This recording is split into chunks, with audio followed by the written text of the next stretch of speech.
Madam నమస్తే అండి. నమస్తే. నిన్న జగన్మోహన్ రెడ్డి గారి పర్యటనకి వైసీపీ కార్యకర్తలు కానీ రైతులు కానీ వస్తూ ఉంటే కూటమి ప్రభుత్వం పోలీసులను అడ్డుపెట్టి వాళ్ళందరికీ కూడా ఆంక్షలు పెట్టి అడ్డుకుంటా ఉంది. జగన్ ఈరోజు బయటకు వస్తుంటే అశేష జనవాహిని వస్తుంది, దాన్ని చూసి కూటమి ప్రభుత్వానికి చంద్రబాబు నాయుడికి వెన్నులో వణుకు పడుతుందని చెప్పి జగన్మోహన్ రెడ్డి కానీ వైసీపీ నాయకులు కానీ మాట్లాడుతున్నారు. అసలు ఎంతవరకు సమర్థిస్తారు వ్యాఖ్యలు? నిజంగా అలాంటి పరిస్థితి ఉందా రాష్ట్రం? అలాంటి పరిస్థితి అయితే ఉంది, వణుకు పడుతుంది. ఎందుకనంటే నువ్వు అసలు ఇంట్లో నుంచి కాలు పెట్టావంటే ఎంతమంది చనిపోతారో, ఎంతమంది ఆస్తులు నష్టపరుస్తారో, నువ్వు ఇచ్చే పేటీఎం బ్యాచ్ తాగి వాళ్ళు చేసే విధ్వంసాల కోసం అమ్మో ఎక్కడ ఏమి నష్టం జరుగుతుందో అనే భయంతో కరెక్టే వణుకు పడుతుంది.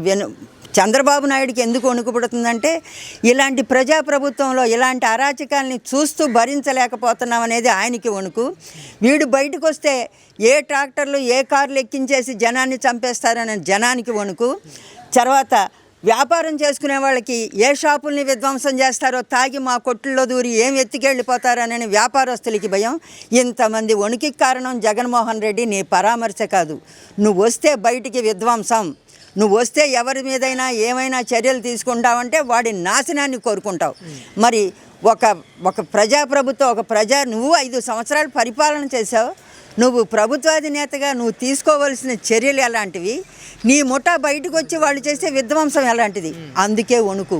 ఆ వణుకుని తట్టించుకోవడం కోసం ఏం చేస్తే ఇది జరుగుతుందంటే, ఏమైనా చెయ్యాలంటే నా మీద కక్ష కట్టారు, ప్రతీకార చర్య. నువ్వు చేసేయే కక్షలు ప్రతీకార చర్యలు. దానికి ఉదాహరణగా నువ్వు ఇంకొక మాట కూడా మాట్లాడుతున్నావు. చంద్రబాబు నాయుడు అందరికీ వెన్నుపోటు పొడుస్తాడు, ఆయన వెన్నుపోటు నాయకుడని. ఎవరు వెన్నుపోటు? అసలు వెన్నుపోటు గురించి మాట్లాడే అర్హత నీకు లేదు జగన్మోహన్ రెడ్డి గారు. నీ చెల్లి ఎన్ని వేల కిలోమీటర్లు పాదయాత్ర చేసింది నువ్వు ముఖ్యమంత్రిగా, నువ్వు నాయకుడిగా గెలవాలని. ఆనాడు చేస్తే అధికారం వచ్చినాక ఆమెకి పదవి అనేది ఎక్కడ ఇవ్వాల్సి వస్తుందో, అధికారం పోతుందేమనే భయంతో వెన్నుపోటు పొడిచిన గొప్ప నువ్వు అన్నవి.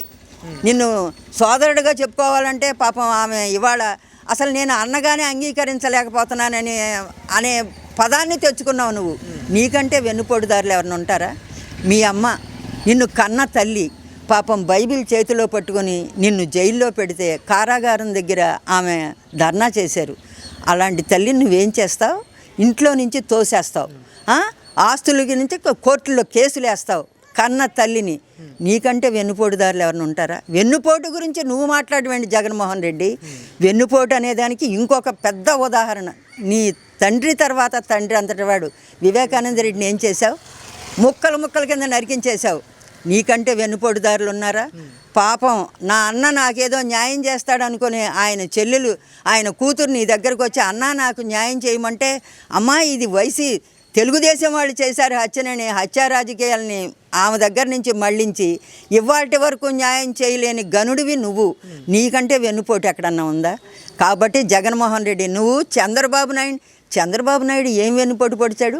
ఇవాళ ప్రజా సంక్షేమం కోసం అనేక రకాలైన ప్రాజెక్టులు తీసుకొస్తున్నారు, ప్రజలకి ఉద్యోగ కల్పన చేస్తున్నారు, ఇళ్ళు లేనివాడికి ఇళ్ల పట్టాలు ఇస్తున్నారు. మరి ఇంతకంటే ఇది వెన్నుపోటేమో అన్న మాకు తెలియదులే. నీ డిక్షనరీలో వెన్నుపోటు అంటే ఎలా ఉంటుందేమో. అంటే మేడం ఇక్కడ మీరు విధ్వంసకర పాలన చేస్తూ ఉన్నాడు జగన్మోహన్ రెడ్డి, విధ్వంసం సృష్టిస్తున్నాడు, బయటకు వస్తుంటని చెప్పేసి మాట్లాడుతూ ఉన్నారు. అసలు జగన్ పర్యటనలో నిజంగా విధ్వంసకర కార్యక్రమాలు ఏమైనా జరిగాయి ఎప్పటి వరకు అంటే ఏం చెప్తారండి? అసలుకి కోకొల్లలు. నువ్వు మొట్టమొదటగా ఒక ప్రజాయాత్ర అంటూ ఒక కారు తీసుకుని నువ్వు ఎవరినో పరామర్శకు వెళ్తాంటే నీ కార్యకర్త రోడ్డు మీద నుంచుంటే కారు ఎక్కించేసి తొక్కుకొని వెళ్ళిపోతే వాళ్ళు ఏం చేస్తారు? నువ్వు దిగి పరామర్శ చేయకుండా అతన్ని తుప్పల్లోకి లాగేశారు. మీ ఇంత గనులు మీరు వస్తున్నారంటే భయం ఎందుకయ్యా అంటే అదే భయం. అది కాకుండా డ్రైవర్ సుబ్రహ్మణ్యాన్ని హత్య చేసి మీ ఎమ్మెల్సీ అనంతబాబు ఏం చేశాడు? కారులో తీసుకెళ్ళి ఇంటికి హోమ్ డెలివరీ చేశాడు. ఎంతకంటే దారుణం ఉంటుందా? ఇంతకంటే దారుణమైన పనులు ఎవరన్నా చేయగలుగుతారా? అంతేకాకుండా నిన్నగాక మొన్న అక్కడ ఏదో పర్యటనకి దేవరపల్లి వెళితే 35 సంవత్సరాలు అతను కొడుక్కి జ్వరంగా ఉందని పాపం రొట్టె తీసుకురావడానికి రోడ్డు మీదకి వస్తే అతన్ని సీదిరి అప్పలరాజు కొడుకు తొక్కిచ్చేస్తే 18 వాళ్ళ వాడు పోతే ఏమవుతుంది? ఇంతకంటే దారుణం. ఆయన భార్యను వచ్చి నీ ఇంట్లో పని చేయమని అడిగామంట. ఇంతకంటే దారుణమైన అసలుకి ఘోరాలు ఏమన్నా నిన్ను చెప్పుకోవాల్సి వస్తే ఒకటి కాదు జగన్మోహన్ రెడ్డి, అసలు కోకొల్లలు ఉంటాయి. ఇవి తెలిసినవి, తెలియకుండా ఎన్ని ఉన్నాయో తెలియదు. అంటే రైతులను కూడా పెద్ద ఎత్తున మోసం చేస్తుంది కూటమి ప్రభుత్వం ఈరోజు అధికారంలోకి వచ్చిన తర్వాత అని చెప్పి మాట్లాడుతూ ఉన్నారు. గతంలో గుంటూరు మామిడి రైతులను కానీ, మిర్చి రైతులను కానీ వీళ్ళందరినీ కూడా ఈరోజు నష్టపరిచారు చంద్రబాబు నాయుడు. మార్కెట్ ద్వారా కనీసం మద్దతు ధర కూడా కల్పించట్లేదని చెప్పేసి కూడా జగన్మోహన్ రెడ్డి పెద్ద ఎత్తున విమర్శలు చేస్తూ ఉన్నారు. జగన్మోహన్ రెడ్డి గారు, మీరు ఒక్కసారి 5 సంవత్సరాల పాలనని విశ్లేషించుకోండి.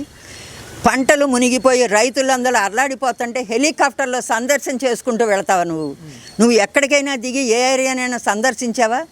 ఏ రైతునైనా పరామర్శ చేసి అడిగావా? అదే నువ్వు అధికారంలో ఉన్నావు. అధికారంలో లేకపోయినా ప్రతిపక్షంలో ఉన్న చంద్రబాబు నాయుడు ఎట్లా చేలల్లోకి దిగి, ఆ తడి చేలల్లో మోకాళ్ళ లోతు నీళ్ళల్లోకి దిగి ఆ రైతుల నష్టాన్ని అంచనా వేసిన గనుడు చంద్రబాబు గారు. నువ్వు పోల్చుకోవటం, రైతులకేదో చంద్రబాబు అన్యాయం చేశాడు, నేనేదో ప్రజలందరూ అల్లాడిపోతున్నారు. ఇంకొక మాట కూడా మాట్లాడుతున్నావు, డ్వాక్రా వాళ్ళకి 0 వడ్డీ రుణమాఫీ వడ్డీని ఎత్తేసావని. ఏ డ్వాక్రా వాళ్ళని పిలిచి నీ ఇంటి దగ్గర మీటింగ్ పెట్టు, అప్పుడు న్యాయం జరిగిందా ఇప్పుడు న్యాయం జరిగిందా మాట్లాడాలంటే మాట్లాడించాలి. అంతేగాని నువ్వేదో ప్రెస్ మీట్ పెట్టి ఆ మాట ఈ మాట మాట్లాడేసి, అంటే చెయ్యని పనుల్ని ఇలాగ 10 సార్లు చెప్తే నిజమవుతుందని నువ్వు భ్రమపడుతున్నావేమో. అది అయిపోయింది. 5 సంవత్సరాల కాలం గతించిపోయిన కాలాన్ని నువ్వు నెమర వేసుకున్నా తిరిగి రాదు. 11 సీట్లు ఇచ్చారు, మెదలకుండా ఉండాలి. ఆ సీట్లు కూడా రేపో మాపో మళ్ళీ ఎలక్షన్ జరిగితే అంతర్ధానం అయిపోతారు. మీ పార్టీయే ఉండదు. మీరు ఈ మనుగడ కోసమా ఇంత పాకులాట? అంటే ఈరోజు రాష్ట్ర వ్యాప్తంగా క్రెడిట్ చోరీ జరుగుతుంది. చంద్రబాబు నాయుడు జగన్మోహన్ రెడ్డి గారి క్రెడిట్ మొత్తాన్ని కూడా చోరీ చేస్తున్నారు. భోగాపురం ఎయిర్పోర్ట్ కానీ, మొన్న గూగుల్ సంస్థ గురించి కానీ, ఇవన్నీ కూడా వాళ్ళు బయటికి తీసి మాట్లాడుతున్నారు. రేపు పోలవరం గురించి కూడా వీళ్ళు పెద్ద ఎత్తున ఇప్పటికే సోషల్ మీడియా పరంగా పోలవరం ఈరోజు అంత ఎత్తున నీళ్లు నిలబడడానికి కారణం జగన్మోహన్ రెడ్డి అని చెప్పేసి కూడా పెద్ద ఎత్తున మాట్లాడుతున్నారు. అసలు ఈ క్రెడిట్ చోరీ అంశం మీద మీరు ఏ విధంగా రియాక్ట్ అవుతారు? అసలు క్రెడిట్ చోరీ అంశం అసలు జగన్మోహన్ రెడ్డి గారు, మీరు రాష్ట్ర ప్రభుత్వం అధికారం చేపట్టిన కాడి నుంచి అంతా లూటీలేగా మీ వాళ్ళు. ఏం వదిలిపెట్టారు? ఇసుకను వదిలిపెట్టలేదు, భూములను వదిలిపెట్టలేదు, ఇళ్ల స్థలాలను వదిలిపెట్టలేదు. అసలుకి ఇంతకంటే అన్యాయం ఏముందంటే, రాజధానిలో రైతులు వేసిన, చంద్రబాబు గారు వేసిన రోడ్లు తవ్వుకొని మట్టి అమ్మేసుకున్నారు.